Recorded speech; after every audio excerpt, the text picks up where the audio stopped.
There we go. Hi. Thank you for coming. I believe this is the last panel discussion of the day, last talk of the day. The topic today is the future of content, the audience as producer. My name is Josh McNorton, and I work for Nesta. I produce an event called Futurefest. And Futurefest is a two-day festival of future ideas and innovation. It's actually happening in 3 weeks in London, the 17th and 18th of September. And Futurefest is great because it uses multiple formats, panel discussions like these. We have keynote talks, performances, installations, demos, lots of different things. Actually not that dissimilar from where we are today at the Edinburgh Digital Entertainment Festival, but all focused on the future and focused on exploring and debating future topics. And there are 4 themes that guide the festival. Oh, there we go. There's a little ad.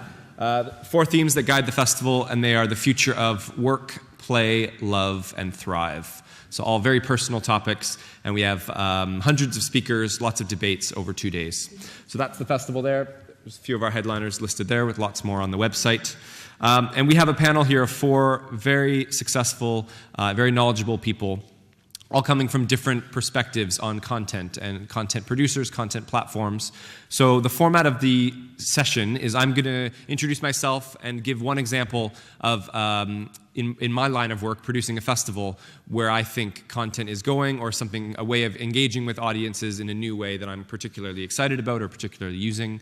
Then I'll start down here and introduce each of our panel. They'll tell a little bit about themselves and then give an example as well. So that'll just give you some concrete examples that each of us have and to showcase the areas that we're all coming from. And then we'll start the discussion. I'll ask some questions. Hopefully it'll be a lively discussion. I think it will be. And then fairly soon after, we'll open it up to the audience. So we want this to be a discussion. It's not just us talking at you, because that gets boring after a while. We want to make it as interactive as possible. So after a little while of introductions and questions, we'll open up to you. So please get your questions ready, and I'll go from there. So as mentioned, I produce Futurefest. And I'm particularly obsessed with the idea of crowdsourced curation. So I produce a festival. We have hundreds of things happening across 5 stages, lots of experiences and debates, as I've mentioned. And largely, it's curated from a panel of experts that we bring on, including myself, who find a lot of this amazing material, and whether it be speakers or experiences or debates and all the different themes I mentioned. And it's still quite old school. It feels quite an old model in terms of a top-down model of getting experts that can then give content to an audience. And that's great, and it works really well, but I'm really interested in how do we get you, people out there who are watching and listening, how do we get you involved in the curation from the start? So how we do that, or how we're trying to do that with Futurefest, is just, first of all, to better understand the audience. We do that in a really conventional way, which is market research. So we send out surveys in advance. We survey people when they're at the festival, and we do quite a lot of surveying after. That's pretty conventional. That's pretty boring. It does work, but it only really gives us a sliver of the audience. We're trying to do more of that at this year's festival when people are in the actual festival, in situ. We're using various tools, one of which is a tool called Slido, which actually allows people to upload questions, to make comments, to rate different sessions, and that all happens in real time when they're in the room. And that's just a way of engaging with people. Even though you're sitting in an audience in maybe a dark auditorium with an expert on the stage, it enables you to engage with that person and actually ask them questions at the end of the session that they respond to. That's one example. Another thing I've just come across, which I love, is this group called, this company rather, called Sitecorp from Amsterdam. And what they do is facial recognition. So they did a pilot of this at a TEDx event in Amsterdam a few years ago, and they actually had webcams set up in the front of the stage, and were looking at the audience, so cameras facing the audience, and analyzing the audience's facial expressions while a panel or a speaker was on stage. And from that, they released a report with all the TEDx speakers, and it said the age and gender of the different speakers, and more importantly, the emotional response and the attention level of the audience for that speaker.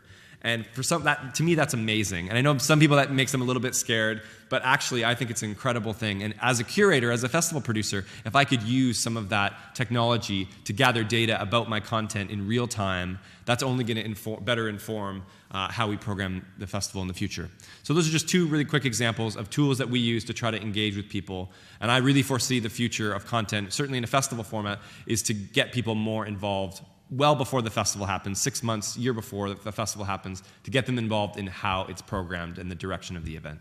So that's my example. I'm going to pass it on now to Nicole Yershon. She's the founder of Ogilvy Labs and recently departed from Ogilvy and Mather.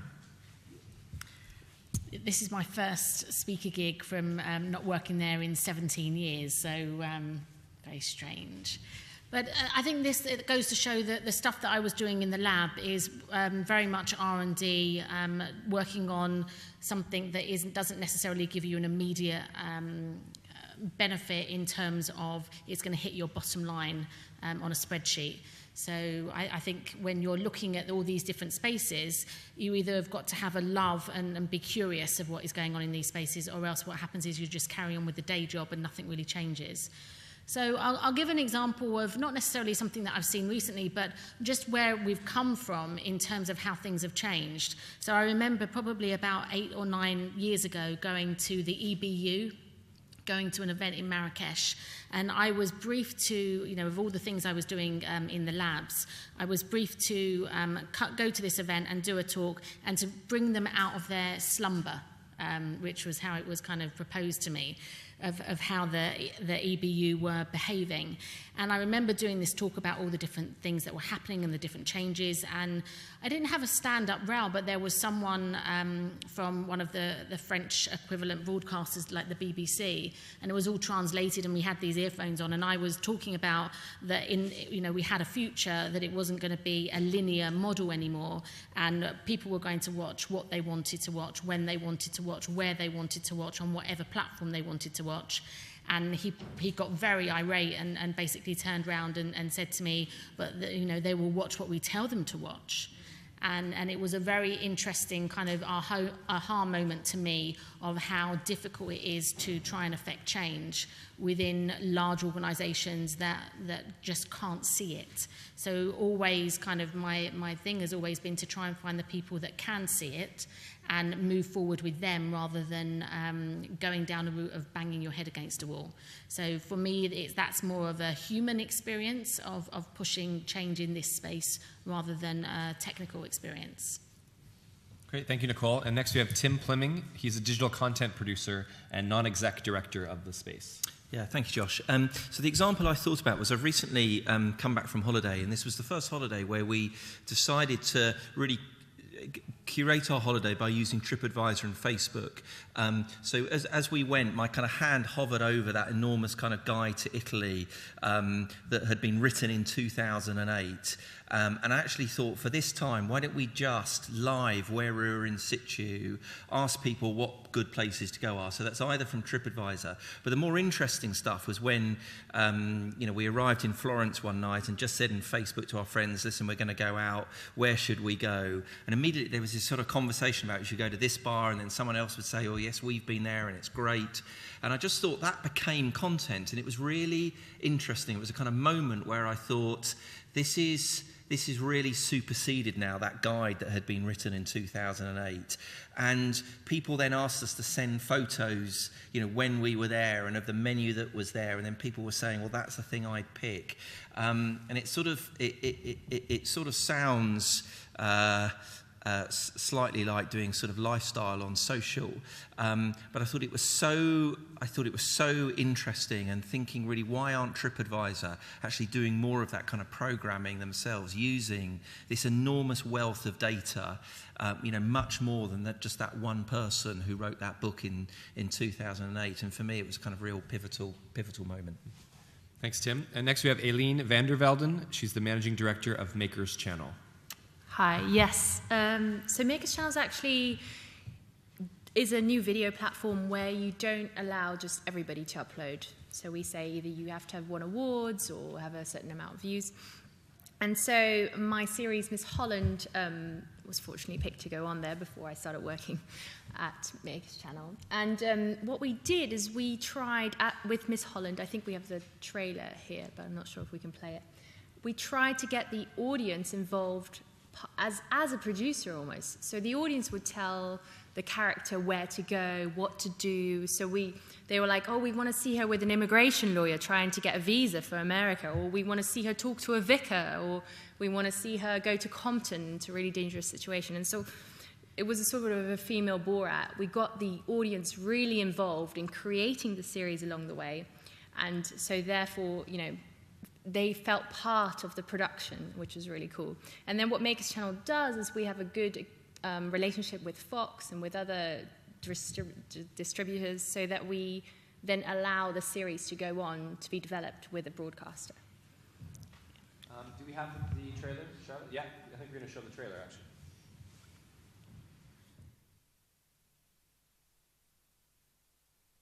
Then we can live here, as long as we have money in the card. Didn't say that. But they tell me visa, I get visa. They still tell me I cannot work here with this visa. That's correct, because this is a credit card, not a visa card.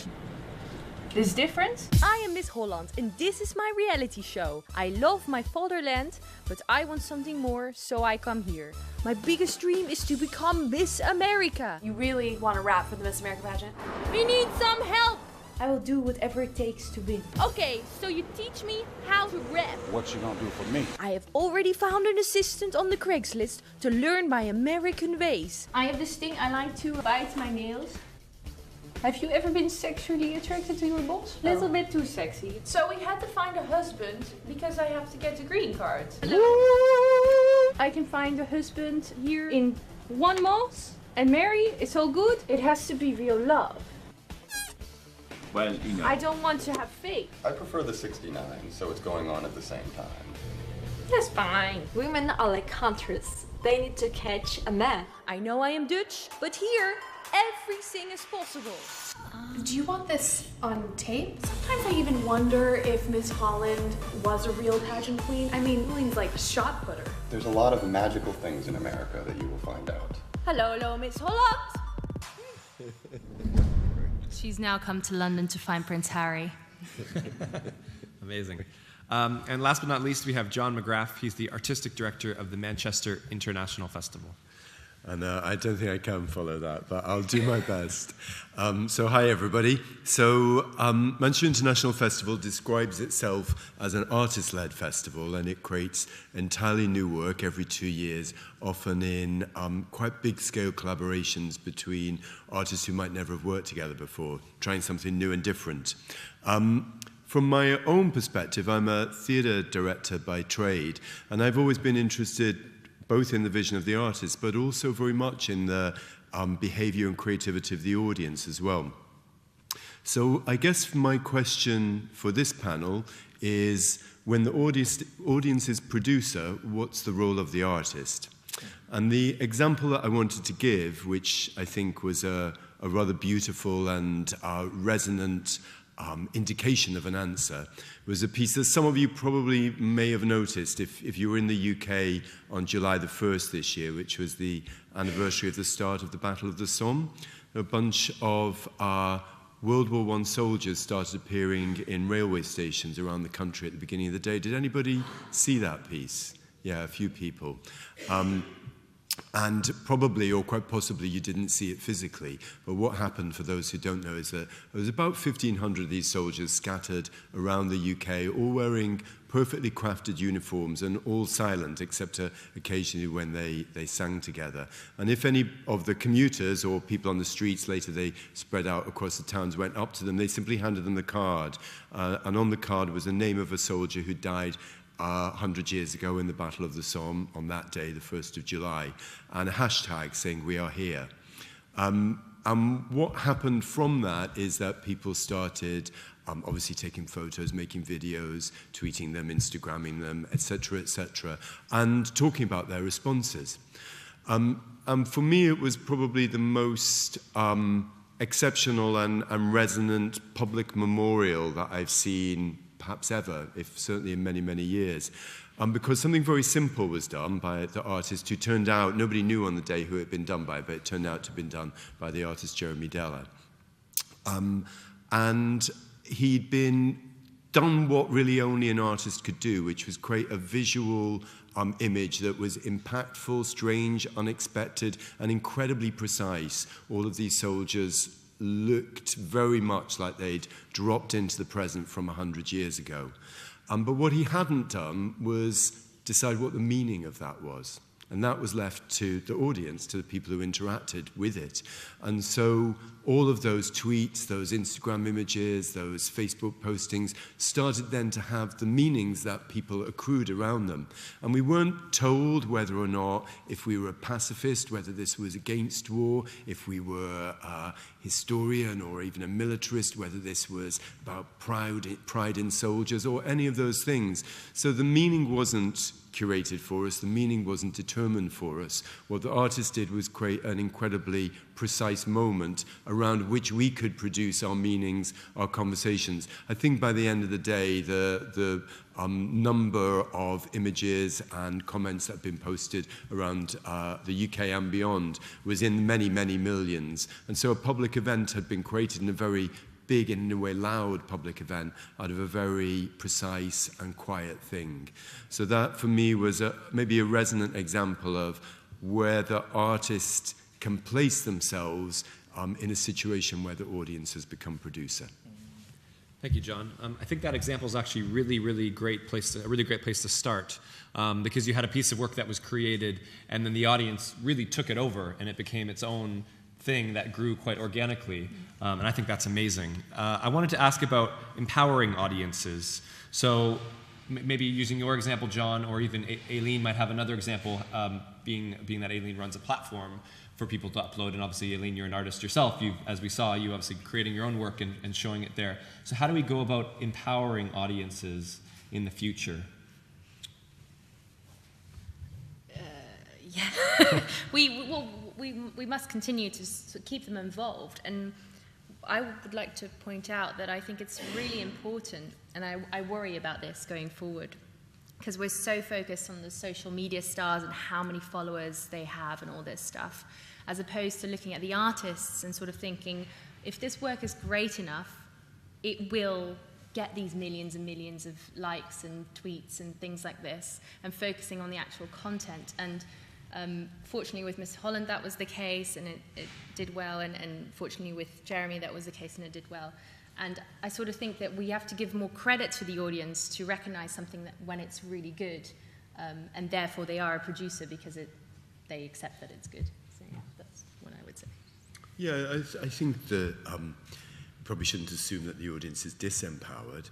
They might be disengaged in the sense that, you know, the most empowering thing for an audience is to have work to interact with which is exciting, stimulating, strange, and mysterious. And I think if as you know, if we're creating work, if we're interested in those interactions, if we're interested in how those interactions come about, then we will create work that inspires and integrates with audience as well. If we're only interested in, you know, a sort of mono-directional way of putting work out there, then audiences will respond and maybe sit and watch as you would in a cinema and very much enjoy yourself. But if we're interested in contemporary ways of interaction, then audiences will respond to that. So I don't think it's necessarily a question that they're disempowered, but what is the shared interest that we have, people who are making and producing, and audiences who are consuming and reproducing. Yeah, I mean, I think it goes back to there has always been water cooler moments where people would discuss last night's episode of EastEnders or whatever. It just so happens that we have technology that allows a much greater use of sharing to spread this word of mouth. So I think that's the thing, is the scale has pushed all these different things to a much wider audience. And how do you think artists, John, because John, you mentioned in your intro that you're a artist-driven festival, so how are artists responding to this new channel, this new tool? It's all those things, new technology that can actually transform their work, whether they want it or not. I think as varied as anybody else. So I mean, Jeremy actually, you know, was very cautious about that use of even that hashtag in that piece because he wasn't sure how it would function. But I think he was, you know, right to ultimately allow it to be there because that's actually what allowed the piece to circulate. other artists are, absolutely deeply engaged in the potential of social media, but questioning it and trying to disrupt it. I think we were having a little chat about some of these questions before we came in, and talking about the need, in a way, through social media, often to curate yourself and create a glossier version of your own life than you're actually living through. And personally, I think that one of the great roles of artists is potentially to disrupt that and to start having more work out there through social media and through other channels that's troubling and not always, happy and perfect, and allow that space to have the depth of human life to it, rather than all being engaged, as even artists often are on social media, in a perpetual sort of orgy of self-promotion. I think that's the other thing, is that you have no control over it. Yeah. You have to relinquish, whereas you would be able to, as a broadcaster, you would be able to control everything. Now you cannot control what is put out there. So therefore you have to trust that people, you're facilitating a conversation, and trust that what you're putting out there will be seen and read, and you can't make someone do something. Mm-hmm. Tim, I want to ask you about your example. And so John mentioned sort of platforms, and social media being the case of his example. But Tim, you mentioned using all these different services, platforms, websites to kind of curate, and social media, of course, being the main one, to curate this trip you just went on. So what are the repercussions of that? Let's say 10 years from now, 20 years from now. Will there be all these disparate services, or will there be companies that step up, maybe media companies, for example, that step up and aggregate? Yeah. So so the thing that struck me was that there was all this knowledge from the audience, and really the job of a producer could be to make more sense of that than is currently there. I suppose what we were trying to do on the fly was make sense of all the stuff that was there. And on the other hand, I'd watched a programme recently on BBC Two by Rick Stein called Rick Stein's Long Weekend.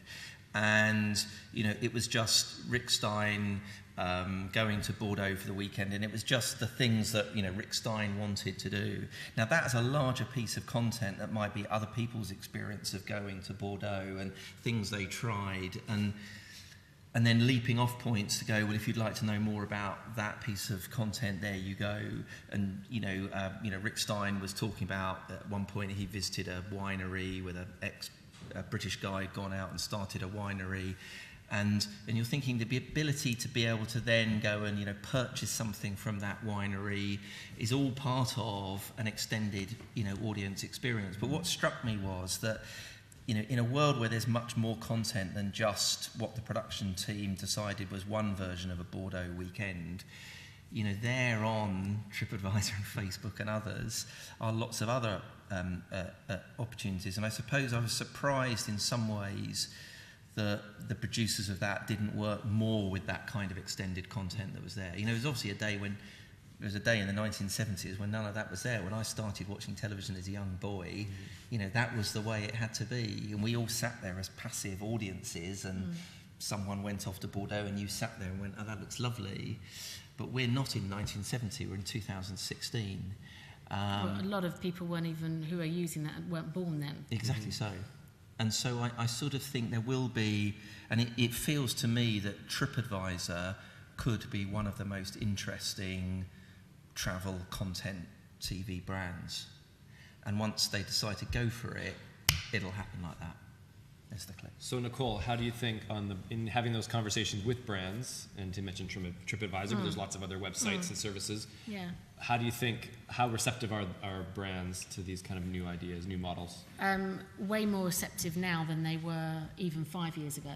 So the level of how brands are engaging with startups. I remember seeing a company called Waze, many years ago in Israel, and I remember going to Ford and saying, hey, you really need to check out this company. They're doing interesting things. Maybe you can put this within your cars, and it was a pushback of why would we want to do that? The conversations have totally changed now to the fact where brands are investing in startups and wanting them to come into their companies to say, what problem has a company got, and how can they help solve it? I think another thing that we miss out on, and I think is a real trend moving forward, is this peer-to-peer model, you know, the Airbnb and Uber, where people have a reputation. They have an online reputation, and it almost kind of kills the wild, wild west of the internet, where people, you know, TripAdvisor, how do we know that that's even real? Whereas if you're on Airbnb, I mean, you've actually had that experience with that company, and you have these people actually leaving behind the most richest content in their homes of where people have stayed there and then got a local guide or local restaurant, or it's those kind of models, or the Uber where you're rated, that are going to be much more important, this kind of sharing economy. I think there's a lady called Rachel Botsman who's done a great TED talk about sharing economy. And another, it for me is a big trend with regard to personal content and being this peer-to-peer model of showing decency and kindness, and everyone is rated.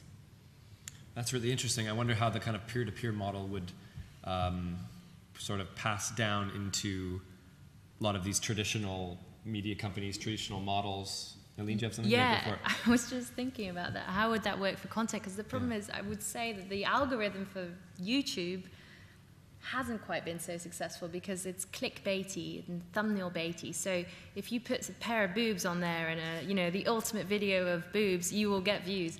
And that doesn't necessarily mean that it's very good content. So you still somehow need some sort of curation. I think the solution might lie with something like the Lovey Awards, where you have a large, vast body of people judging and, allocating stars or whatever to it. And then you use that to filter, because people do need a filter somewhere for all this, 300 hours a minute, I think, is uploaded to YouTube. It's impossible. And how do you get discovered if you're a tiny new YouTube series or something? It's impossible. There's a company called Springwise, and they have 19,000 people globally who are collecting content and just showcasing what is relevant, useful, interesting. And what they've done as a company is, rather than them collect it all themselves, have just outsourced it to 19,000 people globally to say, you tell us what you think is interesting that's been happening in that new tech, new innovation space, and give us the stories. So it's just a big, again, it's that peer-to-peer model of communities working together. Yeah, Maker's Channel, well, that's a similar thing. We look at loads of awards shows, and we look at sort of views and people who've attained a certain status online, and then we go from there. But I would love to learn more about a company like that. Maybe let's stay on that topic for a moment. So I'm just wondering, with so much content coming out, and the thing I love about technology we have a million examples of, is how it democratizes the creation of content. So anyone, we were talking about this earlier, anyone can create a brilliant film or video or create music in their own home and use these distribution channels like YouTube and lots of other, Snapchat and lots of other things. But what about the rise of the tastemaker or the curator, the importance of that? With so much choice, with so much content, how does the role of a curator, or even a producer, you could call it, there's lots of sort of titles we can use, but maybe John, I'll ask you, how, with all these choices of things, all these choices of people's attention spans, how do we, what do we do in terms of curation? And well, I think that obviously there are two extremes of the picture. So the old school extreme would be that there are people who, through certain educational paths or class privilege, have become tastemakers and control galleries, museums, international festivals, and decide not only what should be seen, but actually who should see it. Even the architecture of a building can sort of tell all sorts of people to not come through the hallowed columns. And that would be, in theory, the old school model. And then I guess the model that you sort of sketched of everybody can produce a brilliant movie in their bedroom. The truth of the matter is that everybody can't produce a brilliant movie in their bedroom. I could not produce a brilliant movie in my bedroom. I'd watch it. Yeah. Have you tried? That's a different movie. But so the question actually is, how does quality emerge? And what are the ways in which we achieve a democratization, not of content making, but of critique and judgment? What are the ways in which not only certain people who have access to certain particular histories of education get to choose what is good, but how do we use peer-to-peer, for example, to begin to let exciting things emerge? And what is the role of expertise within that? And of course, for those who've been in the UK for the last month, the great debate of the last couple of months has been the role of the expert. You know, quote, people are tired of experts. And actually, that's a very dangerous move that we've made, where expertise, which actually creates all of these things that we think are beautiful and extraordinary, absolutely created by expertise and by knowledge. So how do we replace expertise and knowledge within that, within those networks? And I think those are the questions that we need to ask ourselves. Yeah, so I think that's where the broadcaster comes in a very important role. That because you can make a great series or film in your bedroom, and then you could make another, and then you run out of money, especially if you want to achieve a certain level of quality. And so in order to continue at that level of quality, you need money. And how do you get money? You get it if some sort of expert thinks you're good enough to be allocated money. And so you still end up in the conundrum of having to be curated and liked by one person. Or you can crowdsource money. Yes, well, Kickstarter, but that again... Kickstarter is a good I mean, I think that the way that crowdsourcing has worked actually as a kind of curatorial, you know, what gains the enthusiasm, and therefore what reputation do people build for having done exciting work. And then that's the term that I used when we were inside, and you said, what's that? That IKEA effect, which is where someone feels if they've made it themselves, then they've got more of a vested interest into wanting to put money behind it, watch it, word of mouth, all those things, because they've been part of the involvement. But then the problem with that is that usually the people who get something Kickstarter made or crowdfunding, they're usually very good at marketing and viral, you know, getting their word around, word of mouth, and very good artists are usually not very good at that. So then you still have a very talented person who is not able to get the social media exposure that you need in order to, so it's sort of this, because usually the people who are very good at social media are not very good at creating, and the other way around. And I still feel like you still have a sort of old guard that's guarding these channels that are the mainstream. Let's use the BBC as an easy example. They are still guarded by these tastemakers. Sorry, go ahead. Yeah, sure. I just thought I'd ask a question while it's relevant. Do it, yeah. Should we get a mic? We can't actually see you, any of you, because of the lights in our eyes. So when you want to ask a question, do like jump up and shout. I can see you. Yeah. There you go. 2 eyes, a nose, a mouth. I'm just wanting to ask the question on crowdsourcing. I'm a producer of content, and I recently went to Cannes Film Festival. I've produced, you know, Palme d'Or winning things and done the traditional route, I guess, is what I'm saying. And as a filmmaker, it doesn't make sense, because you work for a fee. You spend probably more time as a producer, well, I guess more time with the director-producer from the start to the end. And if you divide that by time, it's less than the runner. So, you know, as a sort of model of business, it doesn't make sense. So I've started looking at new models of business. And the fact is that if you don't give the audience, like you say, an invested interest in your product, at the end of the day, they're going to rip it off. Basically, they're going to download it illegally. In a sort of, you know, a nutshell, the kids are downloading it illegally because they want to get it when they want it, as they want it. And they don't see that as a crime. They just see that as their given right. So my question to you would be, in the crowdsourcing way, obviously Kickstarter, and to your point, who are the experts in the fields of getting that crowdsourcing? Because they're the new marketeers, they're the new distributors almost of film or content, because they're the people that can help you keep the market that you've gained an audience, keep them invested, but that's a job, it's a full-time role.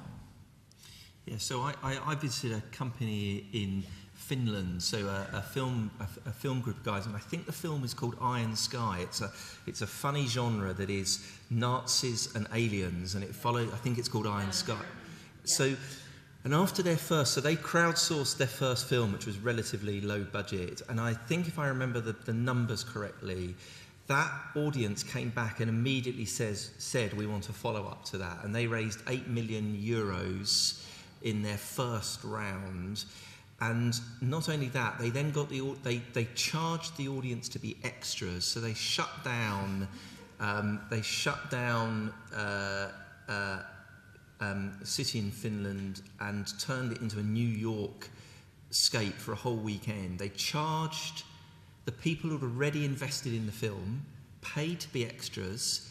They then sold that group of people the costumes at the end of filming, and they're now on their third film. And so there are some very interesting new young film companies who are very, very skilled at this. Now, you know, that was funded by audiences in 32 countries. You know, clearly a particular, young guys predominantly, but from 32 countries around the world. So that film company are very expert, and they've had, of course, lots of approaches from major studios, and they're not interested because they said, what we want to do is just make films for this audience. And of course, the crowdfunding platforms, and Kickstarter is the best example, are now very expert at that, you know, and they are the ones who really have the advice and the expertise. But I thought that's so interesting, and of course the studios just wanted to undercut it and say, we just want to buy you, we want to buy this collateral.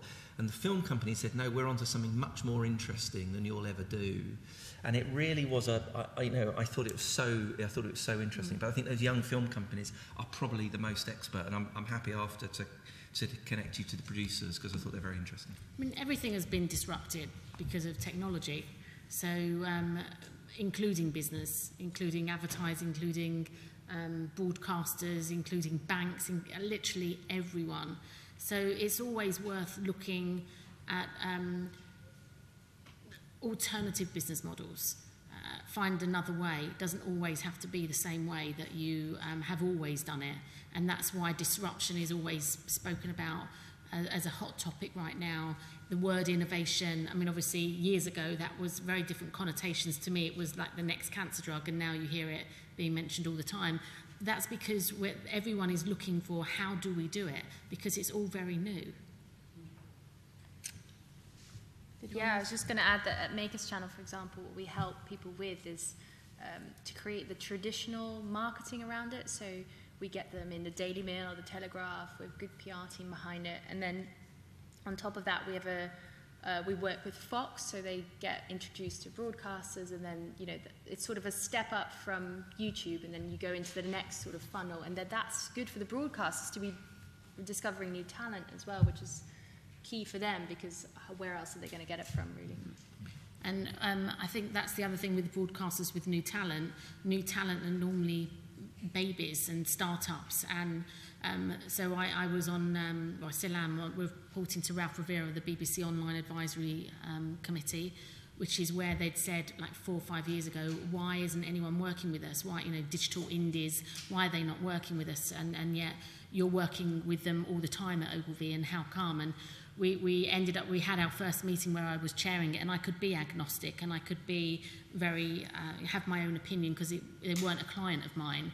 And we had people, about a dozen people from up and down the country, from digital indies, doing some amazing things, and we had a very honest conversation of, actually, we're not working with you because you're not paying us on time, and we're going under, and we've got a cash flow problem, and your procurement process is ridiculous, and it's a 20-page report. And so we were able to work with the BBC to say, sort that out, and then to make it more friendly for all these new startups or indies coming through.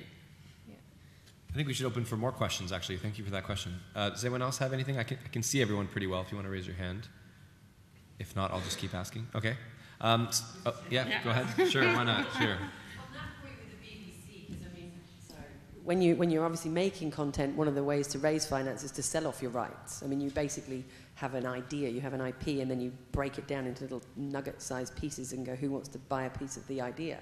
And so you get to the end. But with working with the BBC, the problem I've had is that they want all the rights, worldwide rights, and it's this idea of going, well, actually, no, because that will have to change. It has to change. Or they'll go under. They will go under, yeah. And so that's my thing, is going, is it a place where now we can debate that with them and say, actually, we want to hold on to these, but you can have this, you know? And as I guess, having worked on that advisory committee, do you think they're in a place now they have to listen? It's a big organisation, but you get the right people who are quite fearless, who understand the need for change, then you can have those kind of discussions. There'll always be people that value it and others that don't, and you just need to find, it's not necessarily that the BBC are good at it or the IBM are good at it, it's actually the individuals. So always find those individuals that you know will be open to helping and try and speak to them, as opposed to trying to get hold of them as a big entity, because that is still too difficult, I think.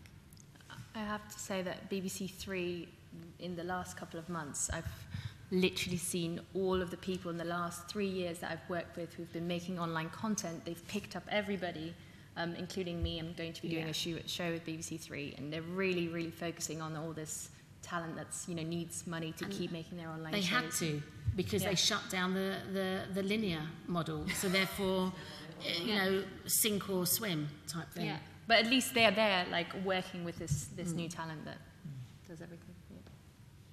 Eline, I want to ask you about being a performer as well as a producer, because I think, although correct me if I'm wrong, you're the only person on the panel that is in that unique position, unless, Tim, you have a career that I don't know about. Not one I can John in his bedroom. Yeah, fair enough. Yeah, well, that's just revealed today.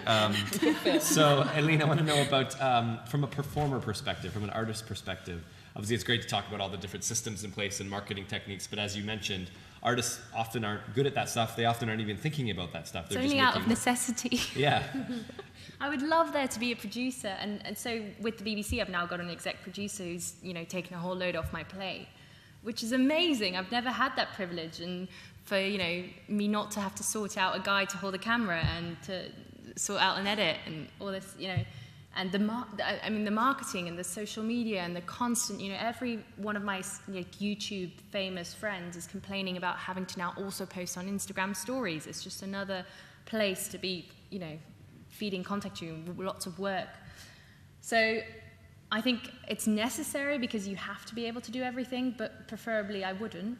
But I like it, I guess, because otherwise I wouldn't do it. But now, yeah, if I'd like help, basically. Yeah. So what do you think has to change? I mean, let's just say 10 years down the line, what may change in terms of the way things are set up? And this is more of a general question to everyone, but certainly from an artist's perspective, what could change in 10 years that would make it easier? The timeline would be faster. So I think Miss Holland I started 4 years ago. So that clip is from 4 years ago. I've done a lot since, but it's just to show that I then won over a BBC and a Yahoo production at the Lovey Awards in the People's Vote. And I would have loved, at that time, I had no money left. I put all my own money into this. I would have loved somebody to have come forward and been like, oh, we're a broadcaster, we'd love to make your second season, or we'd love to do this with you. Nobody did. Nobody even acknowledged it, or, you know, it was, and that, so I spent 3 years making money as a producer and other things in order to have a little pot for my creative endeavors again and shoot in a second season. So I think now they're catching up. Now they're like, oh, we need to catch these people that are making their own sort of series and are proving to be successful. And I'd love it if that were faster, if I didn't have to wait 3 years. Mm-hmm. But I think that's the thing with when you're looking to push change, affect change, it doesn't happen overnight. You have to wait for, like, I've been having these kind of conversations for the last 10 years. And that's not because I'm so massively knowledgeable. I just happen to be involved in it way earlier, and you just have to wait for people to catch up. And they only catch up when they start to feel the pain. Yeah, but I think it's really, the good thing is I had to learn to produce, write, edit, you know, get a team together, do everything, which, you know, is only a positive thing. And I think in the future, every producer, every actor, performer will have to be able to do all those things, and then they'll get picked up. Because just like this film studio you were talking about, they did it all themselves initially. They didn't have any other means, so you need to... I think if it's easy, everyone would do it.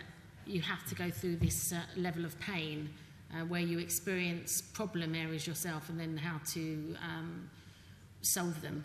And you solve them with like-minded people who you come across as you're going through that journey. I think it's an exciting time. I mean, there's so much happening so fast. And I think what you mentioned, Eline, I think that will change. I think the timescale will change. I mean, a really simple example, I think, Tim, you mentioned to me when we were talking about this many months ago around, you know, news stories nowadays. what news stories are comprised of is really changing because of social media. Yeah. And I just want to get your take on that a little bit. Yeah, so that's the thing that struck me, I suppose, about, again, some of the big tragedies that have happened over the last few months. It suddenly struck me that all of the footage is now user-generated content, and all that the producer does really is stitch that together in a timeline. So I was working at the BBC when there used to be a big department called the News Gathering Department, and I was working there at a point where for those pictures to reach an audience, a few hours after something would happen, a crew would get there. And now, of course, if you look at something like the Charlie Hebdo massacre, actually every single piece of content was user-generated content, and the 10 o'clock news team on the BBC that night, what they had to do was then stitch it together and say, well, this came in from something, someone on a rooftop, and this and this. And of course, no news team can ever be there as much as someone can be there with their mobile phone. I'm amazed now at the way that audiences are reaching first for their mobile phone. So in Brussels at the bombing of the airport, for some people the first instinctive thing to do was to reach for the mobile phone. Now, no news broadcaster can ever compete, however great the news gathering operation. So therefore, that kind of role of providing context and curating that user-generating content, and that's just going to happen. That will just happen more and more, and so that is changing news, massively. News production, it's changing that massively. Mm-hmm. Does anyone have any more questions? I think we have a little bit of time. Yep, right down there. Yep.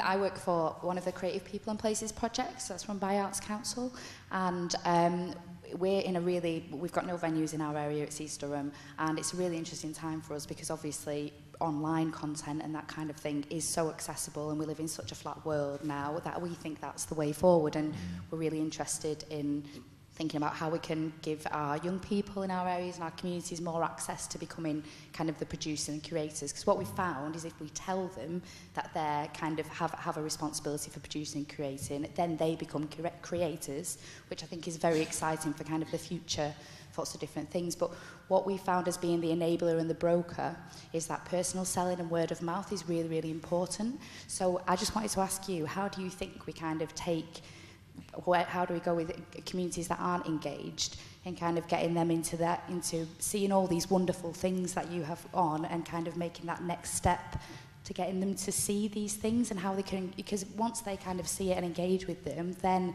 they will become the future artists, they will become the future curators, and it'll be relevant work. But yeah, we found personal selling in social media is that thing that gets people involved. How do we do that in the digital world? Does that make sense? Mm-hmm. Yes. Thank you. This is one of my favourite subjects, really.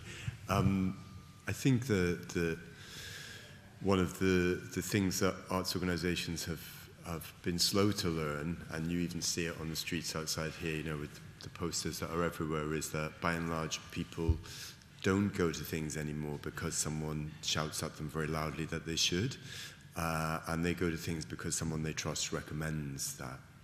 And that is just in one way, it's just a shift in how things get sold and marketed, etc. But in terms of access, it's actually a really exciting area, because it means that this sort of top-down, in a way curated version of what people could or should go and see, it's made irrelevant. And I think for people who are working in projects like Creative People and Places that are all about finding new ways to talk to people about what they might enjoy in the arts, what they might participate in the arts, it means that your consumers, in a way, are also becoming not only your producers, but your marketeers, your recommenders, your broadcasters. And if you build trust with even an initially quite small network of people, you can build a much wider network through the connections that they make. And I think that for a project like the one that you're working on, there's never been a better moment, potentially, for being able to reach people around exciting arts projects and engagements in arts projects, because the ways in which we communicate that message are shifting so profoundly. I think that a lot of arts organisations still have an awful lot of catching up to do with how to do that, and they still see it very much as, oh yes, we're going to tweet about how marvellous our show is. You know, nobody's gonna respond to that. But invite a whole bunch of people from a range of communities to spend some time with you, then maybe see the show and share their thoughts on it, good or bad, and you might start to build up a genuine network of people. So I think it's a fantastically exciting moment in terms of that work, and one of potentially really considerable democratization. I think two things. One, you've got to kind of think, why should I give a shit about that? And come at it from that to begin with.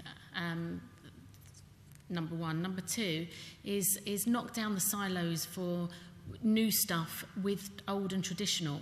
It's not that the traditional stuff isn't relevant anymore. You can absolutely merge what you're doing with the new platforms and finding niche audiences and people who are your advocates or influencers, and still work with the traditional newspapers and broadcasters. But the problem is they're in silos. So you just need to cut across, we call it, I know, horizontality, but it's that person who is able to cut across to understand what a problem is and then find the right solution. And a solution might be to connect with the traditional broadcasters or publications to work with you to spread the word even more so. I think my question was, sorry, we have actually been doing quite well actually, because we are doing the books. And I think my question, I guess, was more about how does the wider sector in different places where we're not, so online, because it's such a flat world, but often young people or people don't know to find the space or be, I know that's obviously our responsibility as well, but how do we as a sector kind of push that content out more, not about us personally, I mean, I guess kind of the wider organisations who are out there who perhaps don't know how to reach those audiences. Does that make sense? Yeah. Well, they should ask those audiences. I mean, the problem in a way is in the phrase push out content. I think that that sort of single direction is often how arts organisations and broadcasting organisations have tended to behave. Yeah. But it is simply not about pushing out anymore. So what they need to do is invite in at least some people and ask them, how can we spread the word? If this stuff is valuable, how do we get the word? What are the networks that you're using? What are the ones that that your mates are using that we might be able to spread this content through, and to spread the welcome around this content through. And I wanted to go back to John's example of the World War I We Are Here campaign. What was interesting, so that I sort of caught on to that because from most of my friends I was getting really interesting pictures. As I was travelling into work, I was getting these interesting pictures. Now, not a single one of those came from an arts organisation. They came from people immersed in an experience and in a moment and sharing that. And that became part of that experience. But there wasn't, I couldn't trace it back and think there was a particular organisation. It was this sense that, people who were experiencing something were sharing that, and that gathered and gained momentum. And that feels like, and I think John's absolutely right. I think that sense of not using your audience to be the broadcaster. And I think, there are some brands who get this really well. Disney are a very, very good example of, if people are planning a trip to Disney, you know about it a long time before they go, and then you know their journey, and then they're there, and then you get their memories. And they're very good at prompting people all the way through that booking journey of Disney to share that. Now, they're using their customers as their broadcasters. But Disney, if you've ever, and my nephews recently went on it, and so I saw the full horror of how this happens, but if you are prompted as a consumer to share that all the way through. And that doesn't come from Disney, it came from my twin brother and everything that he was putting on Facebook. None of it came from Disney. And I think brands who understand that are doing a very, very, very, very good job. You see it with some restaurants as well, are very good at doing that. Chamber of Flavours, Gingerline is really good at it. Yeah. They say everything is secret. You're not allowed to know anything. You're not allowed to post anything on social media about us. So people are like, go to Gingerline. I'm not allowed to say anything. And then obviously brands mustn't forget is that every single person is a broadcaster, and you don't need, someone with 1 million followers in order to get some sort of traction. Word of mouth, just 1 or 2 people, and then, them posting about it, and it slowly creeps in and gets your attention. I think we should probably have one more comment. I'm a bit obsessed with the timescale, sort of 10 to 30 years in the future. That's what Futurefest tries to do in its curation, is look that far ahead. So I know I asked you this, Eline, already, but I'll extend it to everyone else. So in the next 10 years, what would you like to see happen within your own sector that would affect a positive change? I'm a real advocate. I went to Cannes Lion. I was judging the Innovation Awards this year. And I was kind of looking down the Cosette, and there was, people who were celebrating ads, and I'm thinking, I don't get it.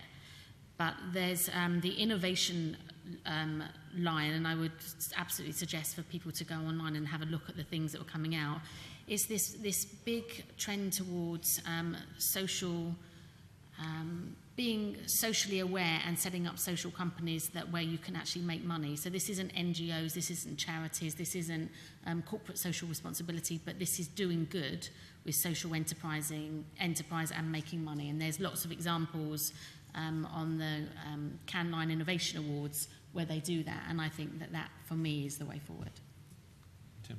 Yeah, so in my new job, I'm thinking a lot about how you share collective wisdom from people, and it feels to me that the world is full of all the answers that we need, whether we're starting a business or whether we are going to a particular city on holiday, or we're putting together a piece of IKEA furniture, and I think we are just at the beginning of a world where that could all come together in a really, really, really good way, and it's what broadcasters were never able to do because it was such a linear, kind of narrow focus.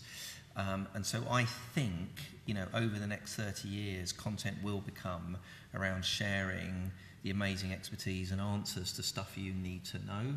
And I think the potential's there. I hope that's certainly what will happen.